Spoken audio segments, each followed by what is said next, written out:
Yes, ladies and gentlemen, welcome to another edition of The Locker Room. I'm your ugly-ass host, Ryan Ness. Go back to the Planet Rock, Memo, Africa, Babata, the Soulsonic Force from 1982. Way back. Again, welcome to The Locker Room. A lot of stuff to talk about. Hopefully at some point within the hour, I will have Tony Gerdeman on. Talk to the Ohio State football natty.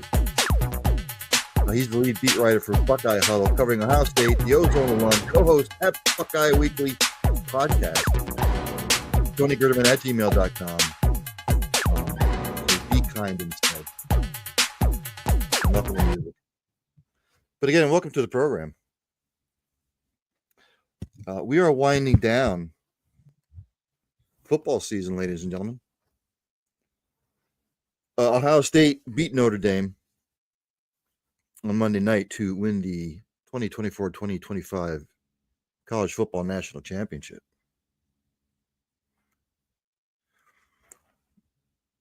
Just seeing what time he might be coming on. He should be coming on soon. But they win the Natty. 34-23. Ohio State jumped out to a 31-7 lead. Notre Dame sort of made a little bit of a run, a little bit of a comeback. I think Ohio State took the foot off the gas there a little bit. And I thought Notre Dame was going to storm back and possibly tie it. Their first national title in 10 years, football-wise. And I believe the cheerleaders also over the weekend won a couple of national titles. So Ohio State won 3 national titles within a 4-day span. So we can go to the game here.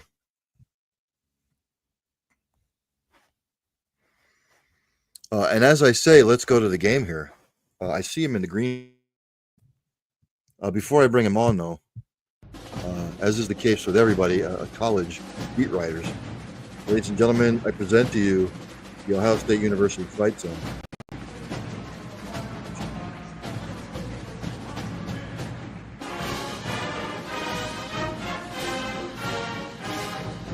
Well, like I said, Ohio State football isn't the only national championship that Ohio State won over the weekend. I believe the cheerleading and the dance team each won national titles. That would be 3 in 4 days. That's a nice way to go here in January. Let's bring him on. There he is, Tony Gerdeman. Tony, thanks for joining. Thanks for having me, Ryan. And I will also mention that the Ohio State club football team won a national championship this season as well. So I think, I believe their head coach, James Gregg, tweeted out that they are Ohio State's the only team to win both the club and the college football playoff championship ever in the history of time. So there you go. Very nice. So let's look. Ohio State jumped out to the big lead, Tony. Notre Dame made the push. I actually thought that Notre Dame was going to come back. I was like, this is not what Ryan Day needs at this particular juncture. But Notre Dame, it's not how you start, it's how you finish. But Ohio State gets the W. I was looking at the team stats, and I basically said whoever ran the ball the best and stopped the run would win this football game. And look, Notre Dame likes to run the football. They don't really like to pass it all that much, although they outpassed Ohio State. But look, Ohio State ran the ball for 214 yards. Notre Dame only 53. Ohio State, I said this on my show on Monday, Tony. Ohio State is not going to let Notre Dame beat them running the football. Riley Leonard is going to have to beat them throwing the football. And as it happened, Ohio State stopped the run. And look, Ohio State had to turn over Emeka Egbuka. But look, Ohio State was 9-12 on third down. Notre Dame was 5-12. So I thought the combination of the defense stopping the run, them rushing for 214 yards, controlling the clock, I thought that was a difference in the game. And look, they jumped out to the big lead. They held on. Can everybody get off Ryan Day's back just for like a little bit? Do you know what I mean, Tony? You know, because these are the same people. I can hear them already. well, yeah, he won a national title, but he still hasn't beaten Michigan. You know how those fans are going to be. These are the same fans that would say, yeah, you beat Michigan 4 straight times, but you haven't won a national title. So I'm not saying the pressure was on Ryan Day after the Michigan loss, but this certainly will quiet the naysayers for a while. Yeah, and I will say, he has beaten Michigan. He just hasn't done it Well, yeah. since 2019, and people kinda just they pretend like the last 4 years are all that's existed, and you certainly see that from the Michigan side of things, but certainly a huge pressure taken off of his shoulders, and that's the case anytime a college football coach wins it, like when Kirby Smart won it in his 6th year or 7th year, and Dabo won it in his, I think, 9th year. It takes a lot of pressure off because you stop being the guy who's really good but can't win the big one, can't win a national championship. And now Ryan Day is one of 3 active head coaches who has won a national championship, and that's there's only 3 of them, so it's not easy and it's really damn difficult. And he was able to do it. And yeah, but even still, I think like shortly after the game, I got a text from a buddy. He's like, "Well, he's got until the spring game, until he's going to start getting some more criticism." And somebody else, mentioned me on Twitter and said, "Well, I'll give him 2 years." I'm like, "You're crazy!" Like this, all of the people that wanted him fired for losing to Michigan, you wanted this fired. You Mhm. wanted, this is what he's been able to do. This is what he was capable of doing, and you didn't want him around because of some things that happened against Michigan. And it's pretty short-sighted, but I also understand why. Like, it used to be that you had to beat Michigan to reach your ultimate goals. Now you don't, and that doesn't mean they don't want to beat Michigan, because they do. It's a miserable existence to not get that win over Michigan and have to deal with that year after year, and have to deal with what comes from it and comes with it. But it doesn't keep you from winning a national championship, and it doesn't keep you from reaching your ultimate goals, as we've seen. And in 2022, if they would have beaten Georgia, nobody would have cared about losing to Michigan. Here, you still kind of care a little bit because it's been so long since they've beaten Michigan, but you'd rather have a national championship than a pair of gold pants. Anybody would tell you that. And Yeah. if they say the opposite, they're lying, or they don't know well enough. They don't know better. Would you say, from the reports that I saw, they had a closed meeting after the Michigan loss? It's sort of, I'm going to say, they were a different team after the Michigan loss. It sort of lit a fire under their ass. It was us against the world kind of mentality. Nobody gave him really a shot to beat Tennessee. Everybody thought Tennessee was going to come beat them. Then in the Rose Bowl, they handle Oregon fairly handily. They beat Texas, which was a defensive struggle. And then you come out and you basically handle Notre Dame. So would you say after the Michigan loss and after that particular meeting that they sort of turned a corner for the season? Yeah, there was an airing of grievances in that meeting with the players and Ryan Day, where it just gets raw in terms of what everybody is saying, and you stop holding back and you express exactly what you're feeling. And the players did that, and Ryan Day did that, and that's very tough for a coach to hear all of this. And it's not necessarily finger pointing, but it's just expressing themselves on the players not feeling like they were put in a position to win or to make plays or to do what they do best. And so they expressed all of that. And Ryan Day initially starts pushing back, and then he just listened. He stopped pushing back and he listened, because this is a rare thing for everybody to get together like this and just pour everything out. And then you also had players, kind of stepping in and saying, like, let's stop whining about this. Like, what are we going to do about it now? And that's when they all had to decide, like, are we quitting? Because the message that Ryan Day kept saying is, we are in the playoffs. What do you want to do about it? Are we going to take this seriously? We still have this goal out here. Yes, this sucks, but this is all, as Woody Hayes said, nothing easy is worth, nothing worth a damn is easy or whatever. But anything easy isn't worth a damn. And this was not going to be easy. but it was going to be worth a whole hell of a lot if they decided to go through with this. And so they galvanized, they bounced back, and they knew people were doubting them, and that probably helped a little as well, put the chip on their shoulder.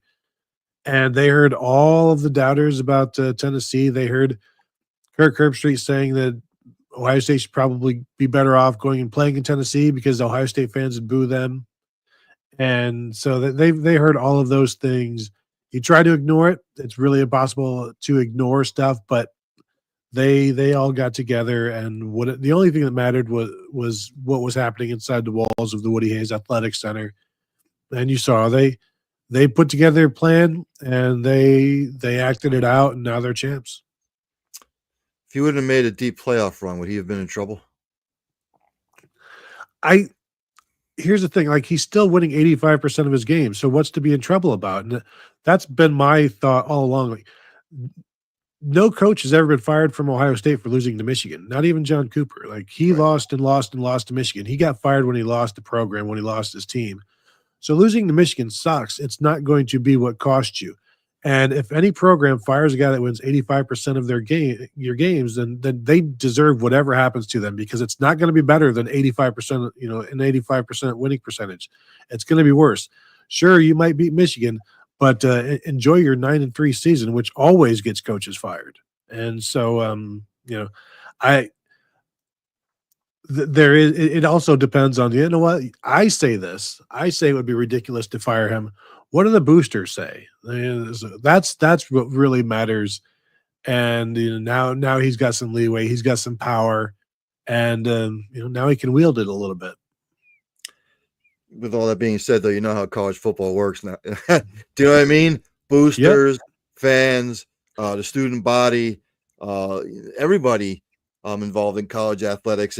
It's not what have you done for me lately? Mm-hmm. Look, the only reason Woody Hayes got fired is because he punched some Clemson player in the throat, even though Woody came out afterwards and said, "Hey, I was just trying to get the ball away from him." No, you weren't.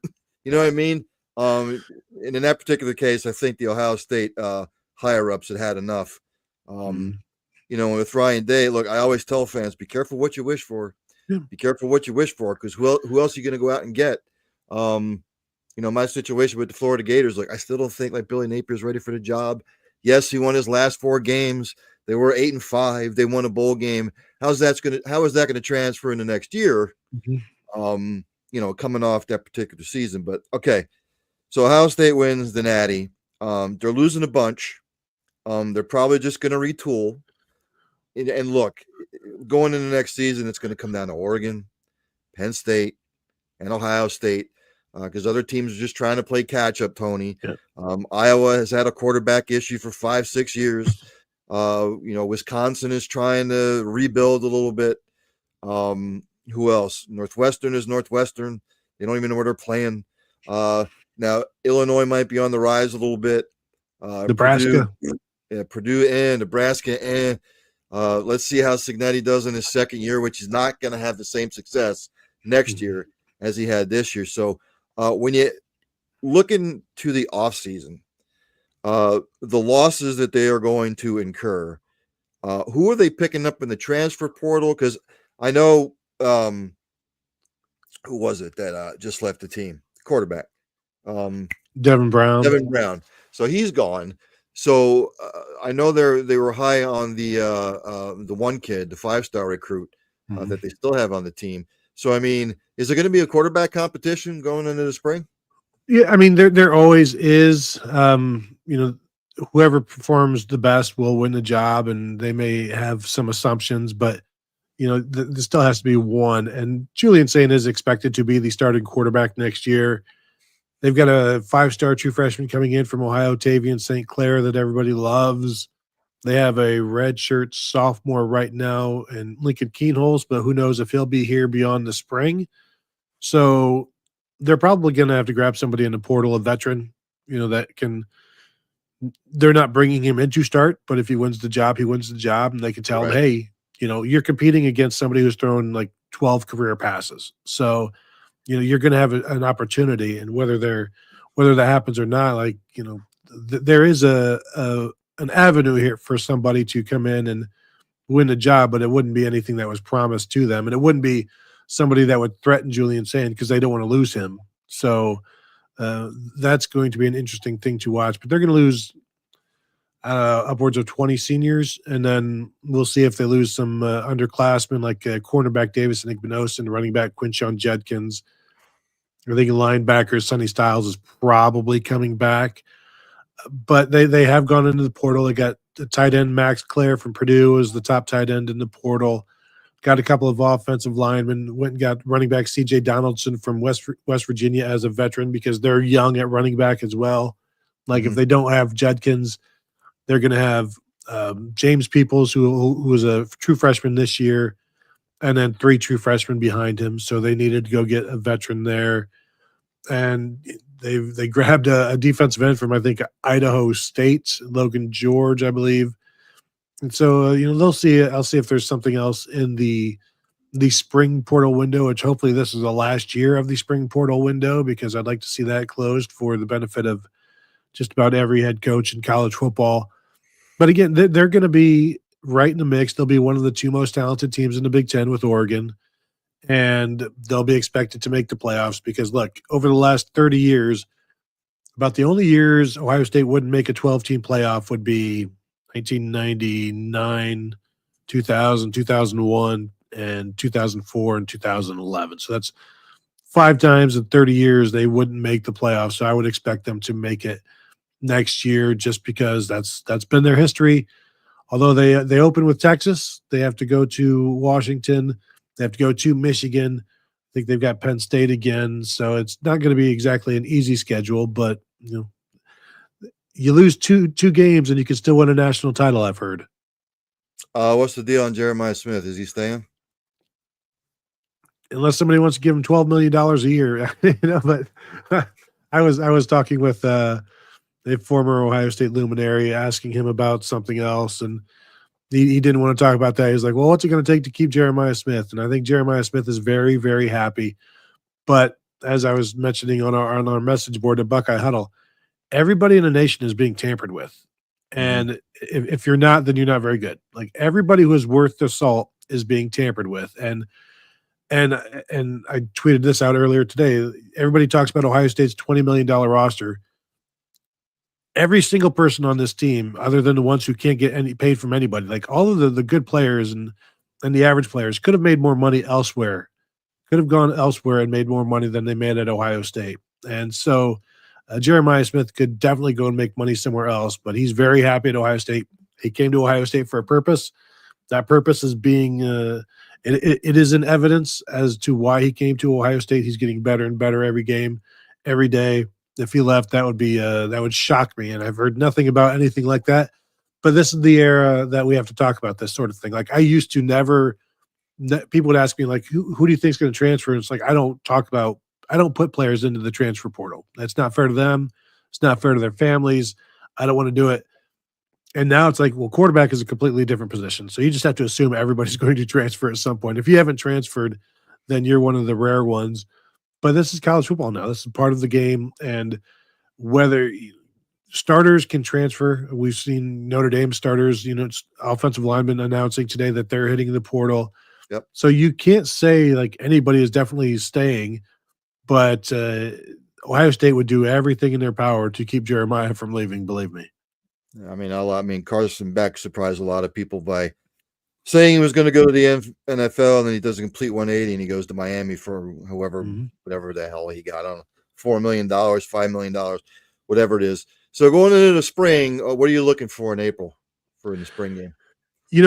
I'm fascinated to see what Ohio State's even going to do with spring because this has been a long season, and Ryan Day said they're going to have to revisit how they do this. So I think it's going to be a lot of young people in there, but there will be a quarterback battle, and this will be the first opportunity to see Julian Sand out there with the ones for an extended amount of time. Get to see, as I said, Tavian St. Clair, who looks like a prototypical NFL quarterback. He's mobile, he's big, he looks the part. He's got a big arm. He'll have the strongest arm on the team when he arrives, and he's already arrived. He's been with the team all month long. They've been all of the incoming freshmen have been traveling on all of these bowl trips, so that'll be fun to watch. but really the young guys that haven't had an opportunity, they're going to really get a lot of work because remember, bowl trips used to be half for the young guys for the Mhm. bowl practices, the 15 or whatever bowl practices. Like the veterans would get time off. There's no time for that in this new era of the playoffs. Mhm. So the bowl prep will for the young guys that'll be most of the spring, I think. So going to be some tweaks and things like that that coaching staffs and strength staffs have to figure out how they're going to operate after the playoffs after they've made a long run. And I am interested to see what kind of negative impacts there will be for Ohio State and Notre Dame next season after playing 16 games this year. Travion Henderson was a senior, right? Correct. Yeah. Yeah. And Judkins was a junior. He's a junior, but he's got so many carries under his belt that Yeah. that's an interesting one where he could make as much probably at Ohio State or somewhere else in college than he would as maybe I don't know a second or third round pick. I don't running backs in the NFL draft. Who knows what people value the backs are, but you can make good money in college football now, as you know. Yeah. Now you're talking about the schedule next year. Obviously, they open up with Texas. Then they get Grambling and Ohio as sort of a breather. Those will be W's. At Washington, I'm still not sold on Washington yet. Yeah. Then you're home against Minnesota. Minnesota, you know what you're going to get year in and year out. Then they're at Illinois. Then you're at Wisconsin. Penn State's always the biggie. Purdue, forget about it. UCLA, forget about it. You got Rutgers at home, forget about it. And then you go up to Michigan. That'll be November 29th. So, again, Ohio State they don't replenish, ladies and gentlemen. They reload. And, of course, they have one of the top 5 incoming classes as far as recruiting. So, but again, like Tony said, Ohio State just played one of the longest seasons along with Notre Dame in the history of college football. So we'll see how they handle off season. So Tony, thanks for coming on. Congratulations on the W. Once the spring rolls around, I'll have to pick your brain. There you go. I'm around. Talk to you later. All right, Tony. Thanks, man. Enjoy. Tony Gerdeman, ladies and gentlemen. Again, Ohio State with the W. He mentioned Notre Dame, a couple of starting offensive linemen. They're rolling after the loss, which maybe they're getting better money somewhere else. But again, as I said on the watch party special on Monday, I thought whoever stopped the run and ran the ball the best would win the football game. And, Notre Dame's bread and butter this year was running the football. And they could not run a football worth it. They tried to, and they were successful when they really tried to run it. And then they got away from it for some reason. I don't know if they just abandoned it because they were down. I don't know. So it's cold as hell here in the Northeast yet again, ladies and gentlemen. We lost power here for about 8 hours last night. So it was like I was living in an igloo. So, but again, congratulations to Ohio State. We go to the NFL. Everybody saw the games on the weekend. And if you didn't, if you were living under a rock, Saturday, the Chiefs beat the Texans 23-14. The Commanders whooped up on the Lions 45-31. I believe I went over this on Sunday. Eagles over the Rams 28-22. Bills over the Ravens 27-25. People are getting on Mark Andrews' ass for dropping that pass, and he had a fumble, saying it was his fault. It's a team effort. Players are going to have bad games, whether it's regular season, playoffs, the Super Bowl.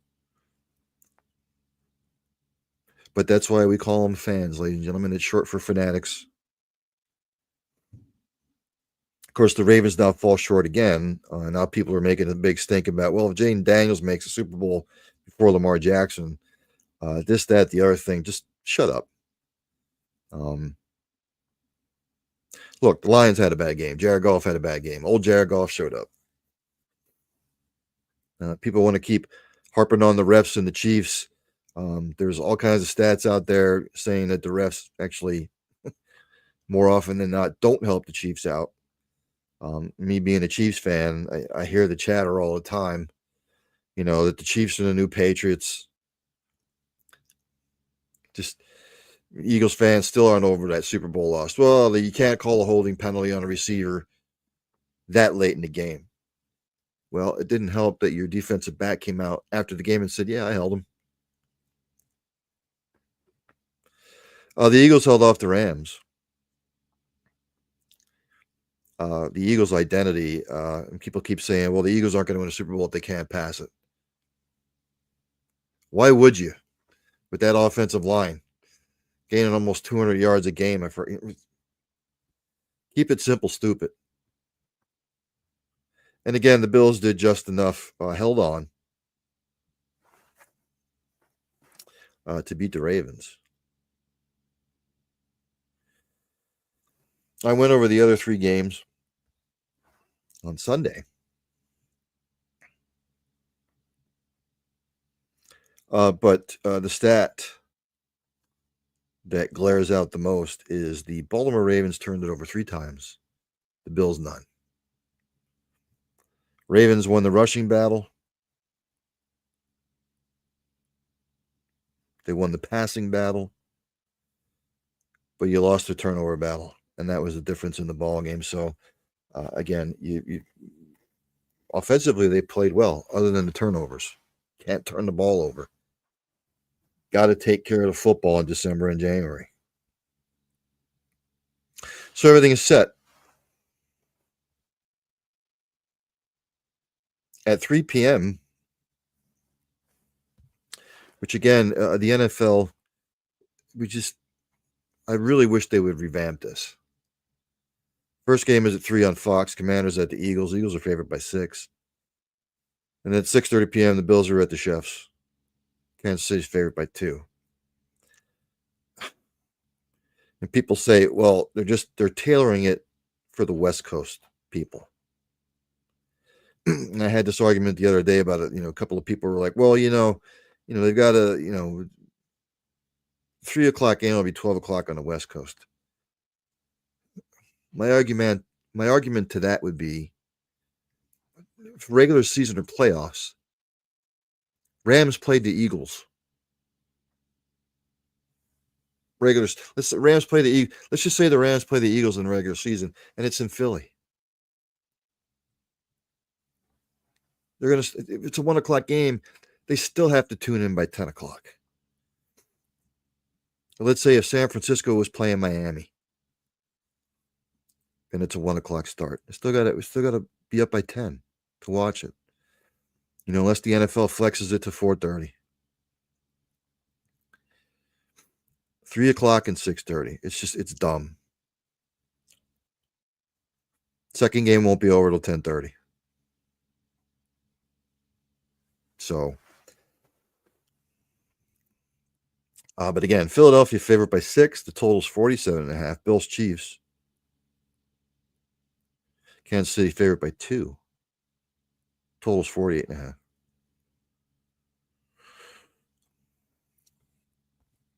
I will make my picks here soon.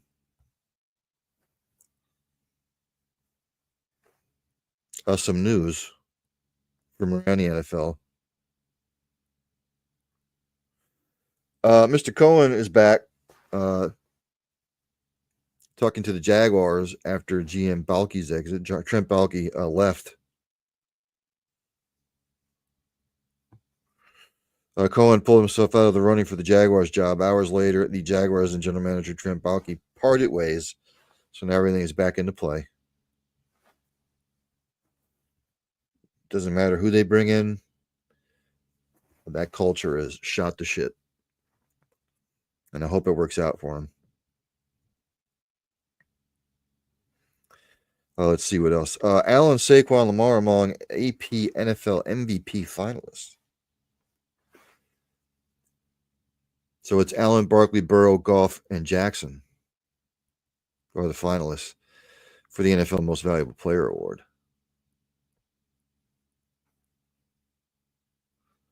I doubt it's going to go to Goff. Burrow would have had a better season. Had they made the playoffs or made a run, possibly. It's going to come down to Allen Barkley and Jackson. So we'll see. I think they're all deserving. I have no idea which way people are going to vote. Sean McVay is hoping for Matthew Stafford clarity sooner than later.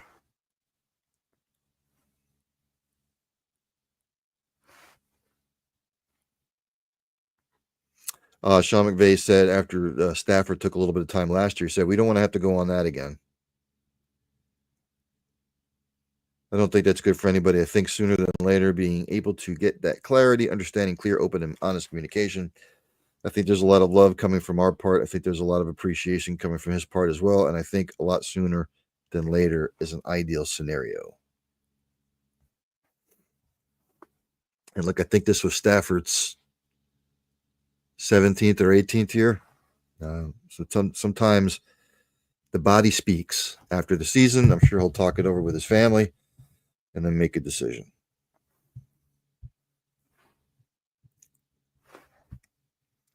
The Cowboys, Trevon Diggs, he's had knee surgery. He faces a long rehab.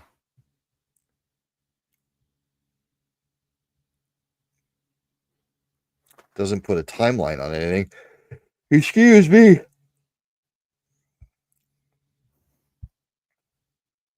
So hopefully he can get back for the boys.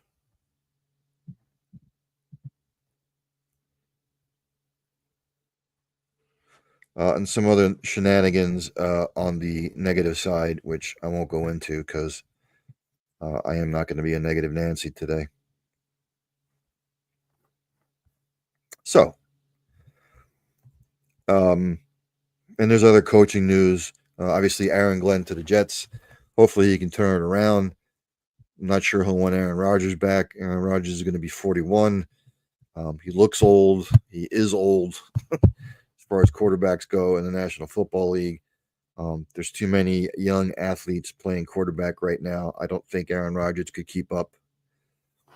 And Aaron Rodgers is another one that should make a decision and just retire. Although he won't want to go out like that again. So we'll see.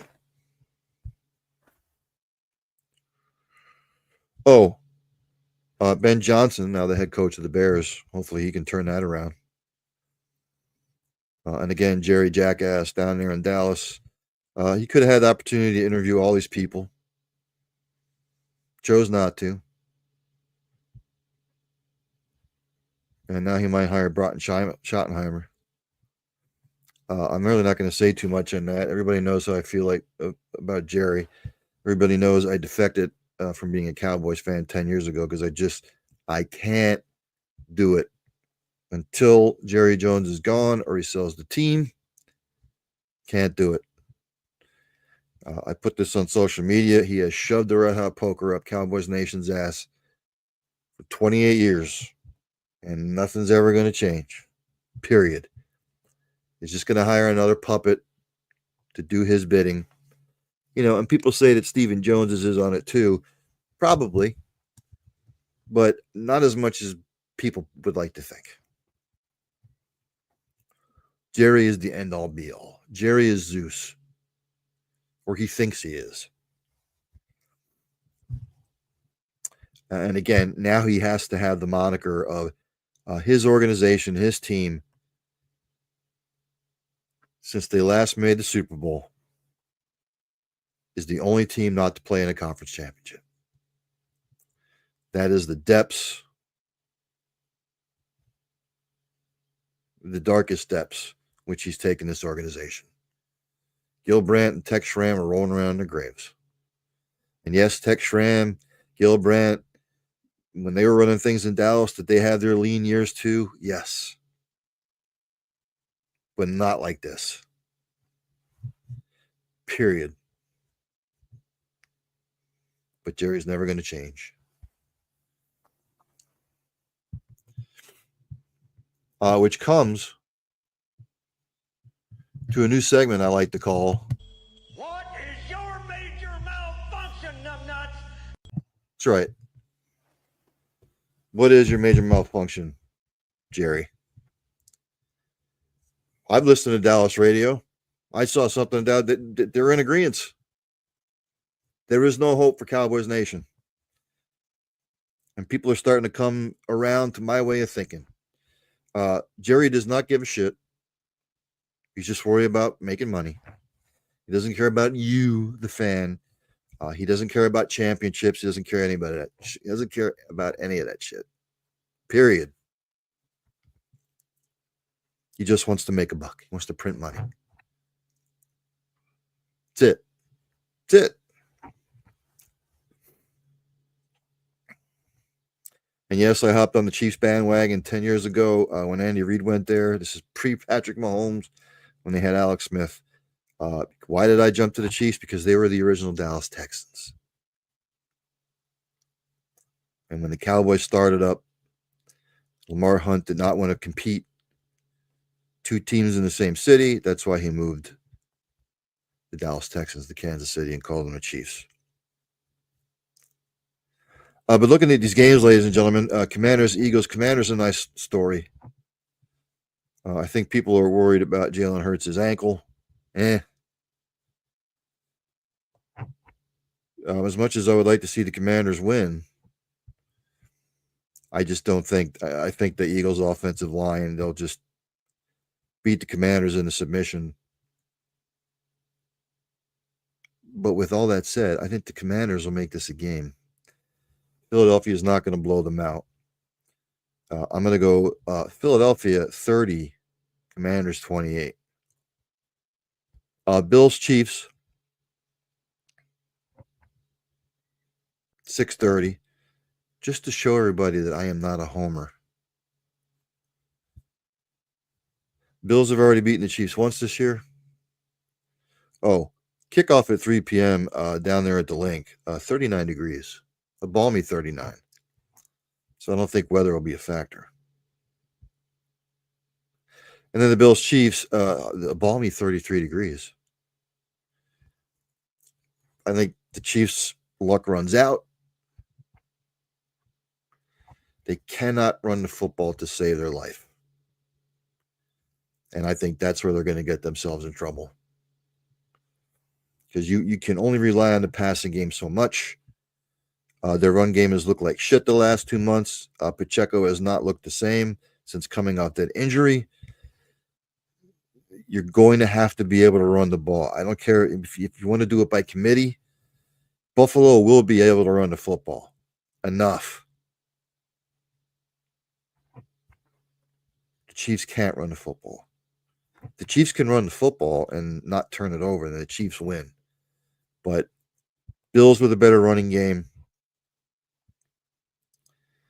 I think it's Jared Allen's time. I'm going to go Bills 28, Chiefs 24, which would set up a Bills-Eagles Super Bowl. So, everybody that thinks I'm a homer, you can kiss my ass. From news and notes from around the world of sports today.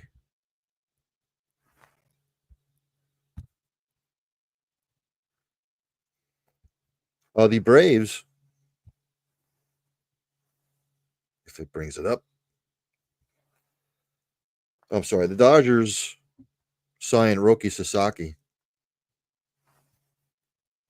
17-year-old pitcher. I'm not even going to. Money. The Dodgers are loaded. If they don't win the World Series again and go back-to-back, there's a problem. Because they are far above, heads above everybody in Major League Baseball.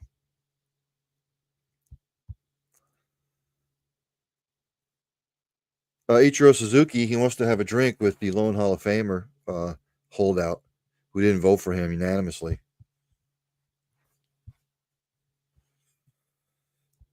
He went into the hall.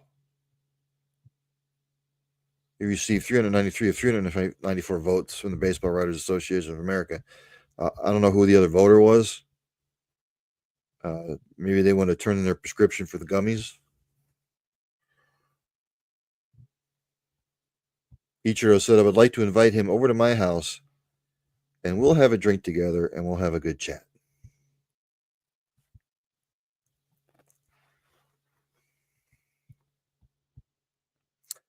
Fellow electees this year, CC Sabathia, Billy Wagner. Trio will be inducted July 27th along with Dave Parker, the Cobra, and Dick Allen. That's so good for all those people, all those players, announcers.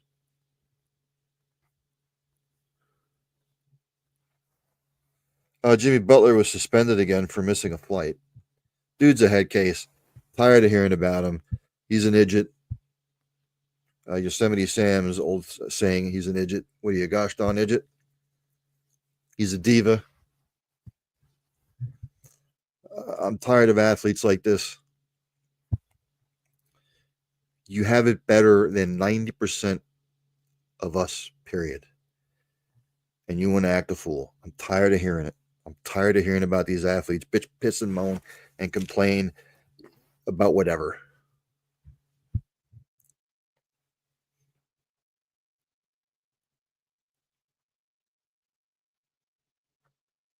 Just it gnaws at me sometimes.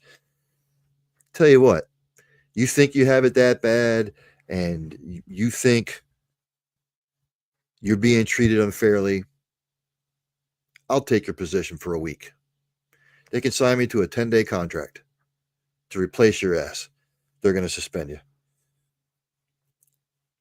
Whatever. Sign me to a 10-day contract worth, whatever, $50,000. Give me $5,000 a day.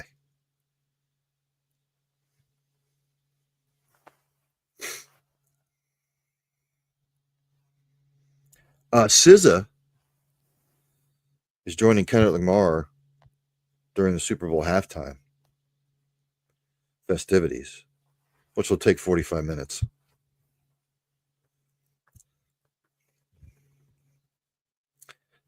Too much of a spectacle. I hate the halftime festivities, period. This takes way too long. Way too freaking long. So those are news and notes from around the world in sports today. Well, let's go to the NBA. Adam Silver said the NBA is still exploring a separate league, separate European league.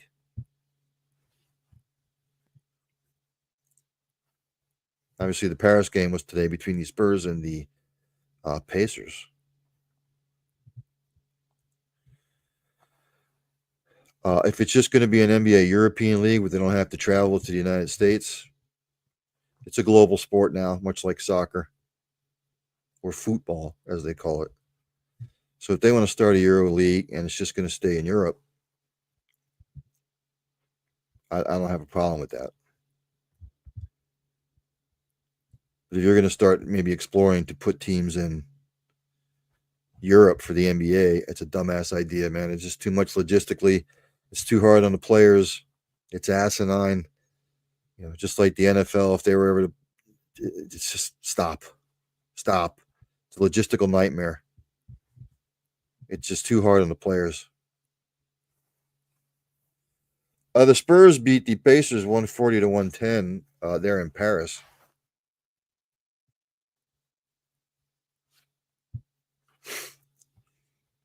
Wembanyama had 30 points, 11 rebounds, 6 assists, 5 block shots. It helps to be 7-7, 7-6, 7-4, whatever he is.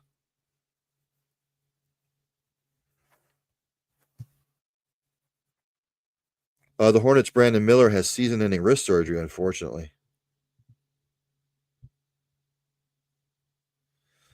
He tore the scapholinate ligament in his wrist against the Jazz on January 15th. So it's unfortunate for him. Hopefully he can rehab and get back.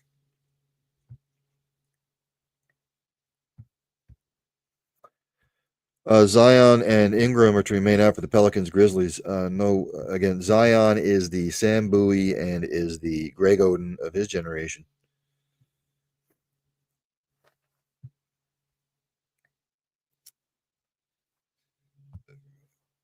Well, let's go to the scores in the association today.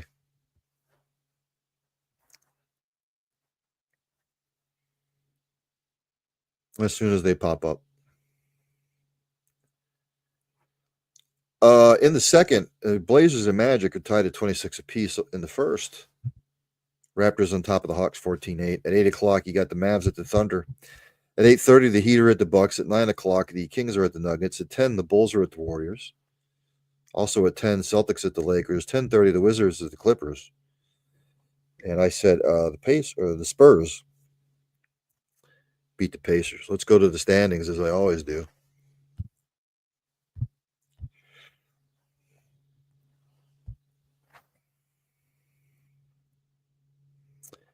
In your NBA Eastern Conference,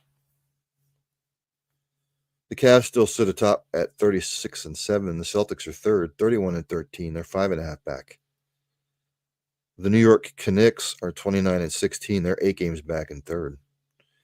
In fourth are the Bucks, 24-17. They are 11 games back. Pacers are fifth at 24-20, 12.5 back. Pistons are sixth, 23-21, 13.5 back. Hawks Magic basically tied. They're 14 games back. The Heat are ninth, 21-21, 14.5 back. The Bulls are 10th, 19-25. They're 17.5 back. The Sixers, Nets, Hornets, Raptors, and Wizards all suck. Out in the Western Conference, Oklahoma City Thunder has a hold on that. They are 36-7. The Rockets are second, 29-14. They're 7 back. The Grizz are third at 29-15, 7.5 back. The Nuggets, fourth, 27-16, 9 games back. And the Lakers and the Clippers tied for fifth, basically, 12 games back. The Sacramento Kings are 23-20, 13 games back. The Timberwolves are eighth, along with the Mavs at 23-21. They are both 13.5 back. The Phoenix Suns, 22-21, 14 back. Warriors are 21-22, 15 back. The Spurs, 20-22, 15.5 back. The Blazers, the Pelicans, and the Jazz all suck. Let's go to your National Hockey League.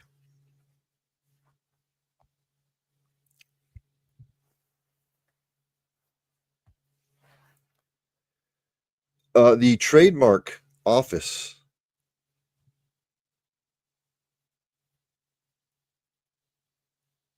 the U.S. Patent and Trademark Office has denied Utah the name Utah Yetis.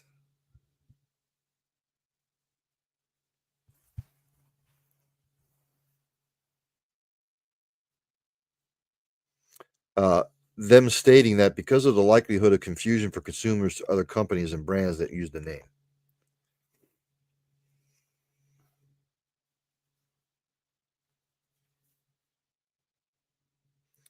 In a memo dated June 9th, the USPTO wrote that the word Utah is generic descriptor that renders the wording Yetis as the more dominant element of the mark. Patent Office said that Utah Yeti also wouldn't be accepted because the singular or plural form of a registered mark is essentially identical in sound, appearance, meaning, and commercial impression, and thus the marks are confusingly similar. What? Obviously, among those parties was the Yeti Coolers Company. So it looks like the Yetis as a nickname is a no-go.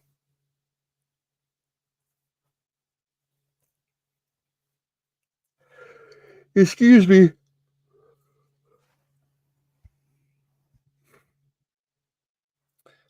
Some scores from around the NHL today.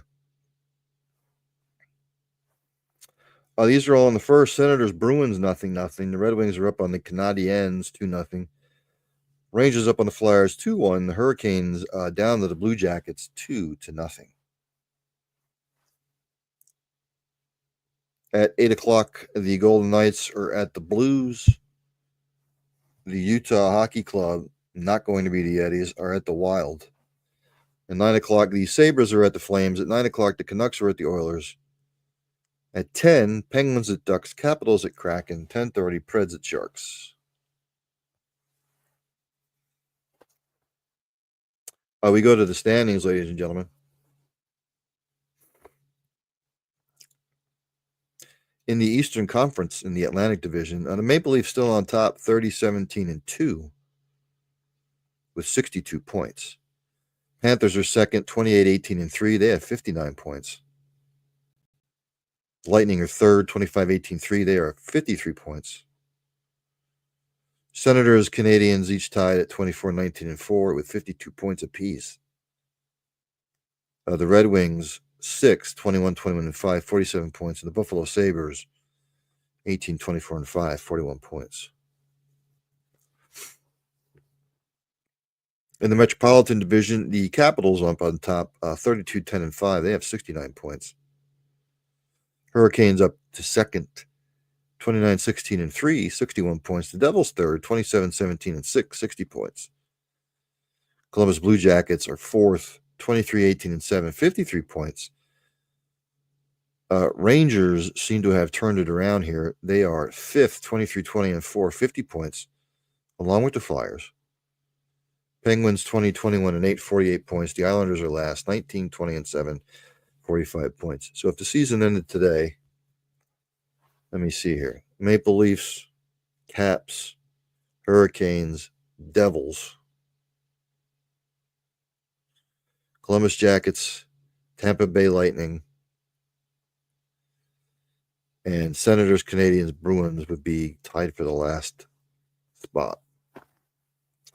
Out in your Western Conference, the Winnipeg Jets in the Central are top 32-14-3. They have 67 points. The Minnesota Wild are 28-15-4. They have 60 points. The Dallas Stars 29-17-1, 59 points. Your Avalanche are 28-19-2 with 58 points. The Blues, 5th, 23-21-4, 50 points. The Utah, not Yetis Hockey Club, it's just the Utah Hockey Club, 20-19-7 and 47 points. The Preds, 17-22-7. 41, and my lowly Blackhawks in last, 15-28-4. 34 points. In the Pacific, the Vegas Golden Knights atop with 29-14-4 with 62 points. Edmonton Oilers are second, 29-15-3, 61 points. The Kings third, 26-14-5, 57 points. The Flames 22-16-7 with 51 points. Canucks are fifth, 20-16-10, 50 points. Kraken sixth, 21-24-3, 45 points. The Ducks are 18-23-6, 42 points, and the Sharks 14-30-6, 34 points. NCAA men.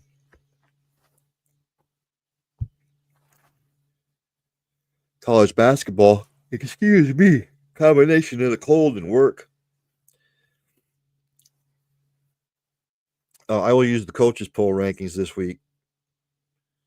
In 25th spot is Texas Tech. 24th is Missouri. 23rd is West Virginia. 22nd is Memphis. 21st is St. John's. 20th is Michigan. 19th is Wisconsin. 18th is UConn. 17th is Illinois. 16th is Ole Miss. 15th is Oregon. 14th is Mississippi State. Texas A&M's 13th. Purdue's 12th. Kansas is 11th. Marquette is 10th. Kentucky 9th. Michigan State 8th. Tennessee 7th. Florida 6th. Houston 5th. Iowa State 4th. Alabama 3rd. Duke 2nd. And Auburn is your number one ranked team in the country.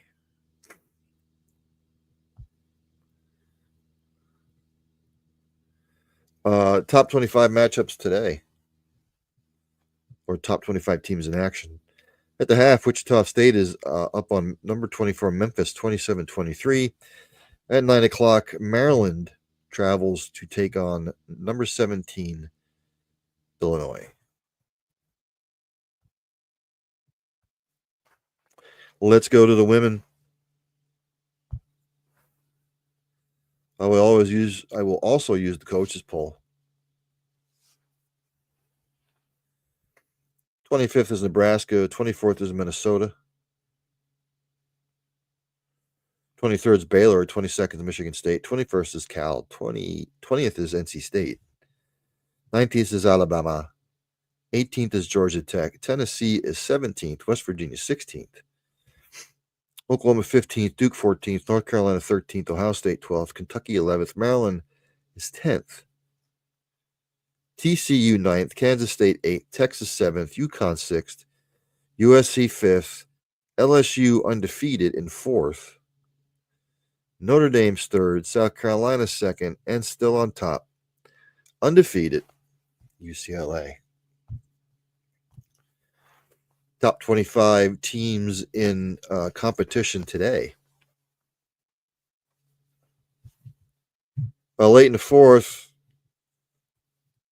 number 12 Ohio State is going to beat number 8 Maryland. The score is 74-64 right now. At halftime, at number 1 UCLA, Oliver Rutgers 45-29. At the half, number 3 Notre Dame over Boston College 41-31. Early in the 3rd, number 11 Kentucky is up on Texas A&M 30-27. At the half, number 13 North Carolina up on top of Wake Forest 32-28. At the half, number 18 Georgia Tech is up on Virginia. Later on at 8 o'clock, number 17 Tennessee traveling to number 7 Texas. At 8 o'clock, number 14 Duke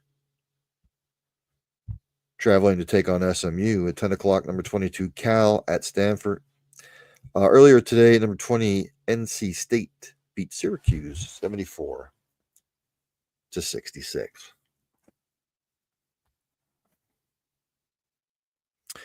For you soccer jabronis like me,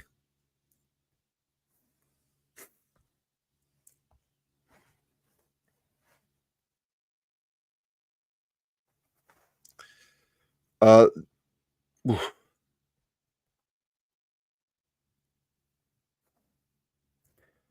Europa League, UEFA Europa League, many battles today. AZ Alkmaar defeated AS Roma 1-0. Bodo Glimt defeated Maccabi Tel Aviv 3-1. Olympiacos defeated FC Porto 1-0. Fenerbahce and Lyon 0-0. FCSB beat FK Karabag 3-2. FC Twente over Malmo FF 3-2. Tottenham over TSG Hoffenheim 3-2. Victoria Plens over Anderlecht 2-0. Eintracht Frankfurt 2. Ferencváros 0. IF Elfsborg 1. Nice 0. Lazio over Real Sociedad 3-1. FC Midtjylland 2. Ludogorets Razgrad 0. Man United over Rangers 2-1. PAOK Salonika 2. Slavia Prague 0. Rigas Futbola Skola 1. Ajax Amsterdam 0. And Union St. Gillois 2. Braga 1.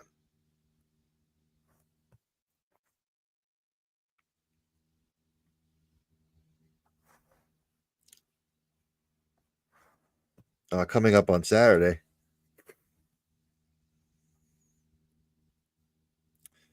I said coming up on Saturday, Premier League action. At 10 o'clock, these are all at 10. Bournemouth hosts Nottingham Forest. Brighton will host Everton. Liverpool hosts Ipswich. Southampton hosts Newcastle. Wolverhampton hosts Arsenal. And Man City hosts Chelsea. And on Sunday, I said on Sunday, Crystal hosts Brentford. Tottenham hosts Leicester. Villa hosts West Ham. And Fulham host Man United.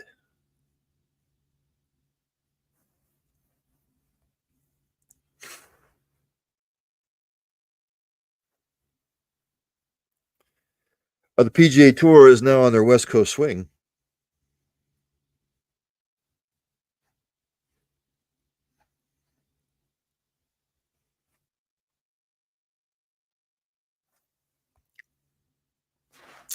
the Farmers Insurance Open.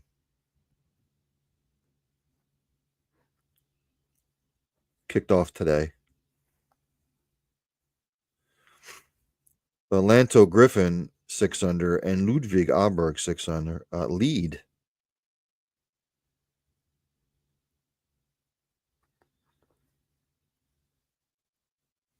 There are some players that have already completed round 2.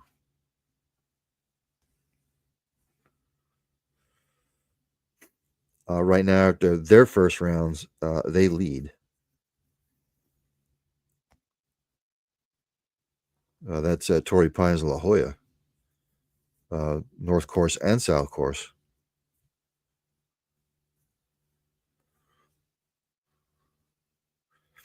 Other than that, I think that will do it for tonight. Again, I want to thank Tody Gerdeman. I'm trying to look over.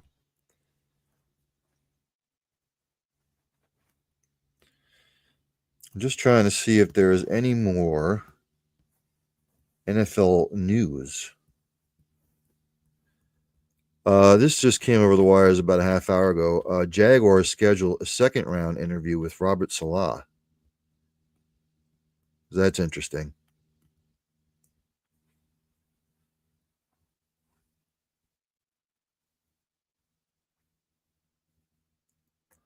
On this one, Jerry Jones and Pete Carroll have discussed the Cowboys head coaching opening. But he's not going to hire Pete Carroll. Pete Carroll will want too much control.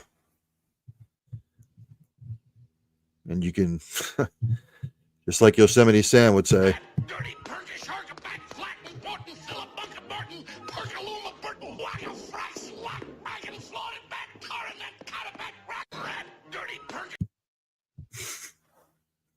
So I think we're going to call it a night. Again, ladies and gentlemen, football is winding down, much to my chagrin, much to my depression. Usually when we get to this point in the season, I start to get a little depressed that there's going to be no more football in 3 weeks. So enjoy the games. I'm not going to have a show on Sunday. I'll be watching normally I would do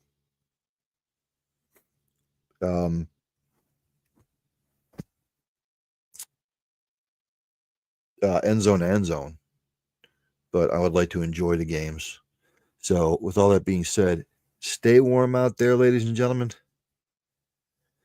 Check on your pets, check on the elderly. Thoughts and prayers to all those out in Los Angeles with the whole fire stuff, with the fires. It's just a mess, and it's a shame. Thoughts and prayers to everybody out there. Again, hug somebody today and tell them you love them. It might make their day. Practice compassion. Practice empathy. Have passion for what you do. Live each day to your fullest. Oh, and may the best thing that happened to you today be the worst thing that happens to you tomorrow. So with all that being said, again, enjoy the weekend. Hopefully I see everybody on Monday. I might have a guest. Monday, it's either going to be the line of scrimmage or end zone to end zone. I will let you know. But have a good week, everybody, and I'll see you on Monday.